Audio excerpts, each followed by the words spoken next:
आजकाल प्रत्येक कोणत्या ना कोणत्या विषयावरती तरुणांना तसेच मराठी सिनेमाकडे आकर्षित करण्यासाठी प्रत्येक ठिकाणी प्रत्येकजण प्रयत्न करताना दिसत आहे. पण आज आपण आत्ता 14 तारखेला जो रिलीज होणारा समर्थांच्यावरचा जो सिनेमा आहे त्याबद्दल त्यामध्ये वडिलांची भूमिका केलेल्यांच्याबरोबर पुष्कर यांच्याबरोबर आपण थोडीशी चर्चा करू. नमस्ते सर. नमस्कार, माझं नाव पुष्कराज चिरपुटकर. मी या चित्रपटामध्ये विश्वंभर ही भूमिका साकारलेली आहे.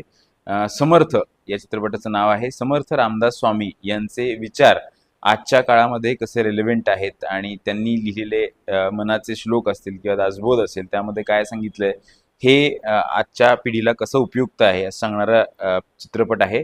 या चित्रपटामध्ये वडील आणि मुलगा यांच्या नात्यामधल्या द्वंद्वाची ही गोष्ट आहे असं आपण म्हणू शकतो. हे सगळ्या खरं तर पिढीतलं अंतर आहे आणि या वडिलांना समर्थ विचारांची देण आहे. त्या समर्थ विचार ते फॉलो करतात किंवा त्यांचं आचरण करतात आणि ते समर्थ विचार आपल्या मुलामध्ये उतरावे असे त्या वडिलांची इच्छा आहे. पण यामध्ये आपल्याला सगळ्यांनाच माहिती आहे की आपण जेव्हा लहान मुलांना किंवा तरुण मुलांना काहीतरी फोर्सफुली सांगण्याचा प्रयत्न करतो तेव्हा काहीतरी त्यांना ते पटत नाही. ते काहीतरी त्यांची एक वेगळी बाजू मांडतात. तर या भूमिकेत या वडिलांच्या भूमिकेमध्ये मला समर्थ विचार हे सुद्धा पोचवण्याची संधी मिळाली. प्लस वडील मुलगा हे नातं सुद्धा एक्सप्लोअर करण्याची संधी मिळाली. ह्या सिनेमा जो आपण आता वडिलांची भूमिका करताय ह्याच्यामध्ये लहान मुलांच्यासाठी एक खूप मोठा संदेश आपण देत आहे. तो संदेश ह्या मुलांनी जर आचरण केला तर आजची जी पिढी मोबाईल किंवा बाकीच्या सर्व ह्याच्यामध्ये वाया जात आहे ह्यामधून थोडाफार फरक पडेल असं वाटतं.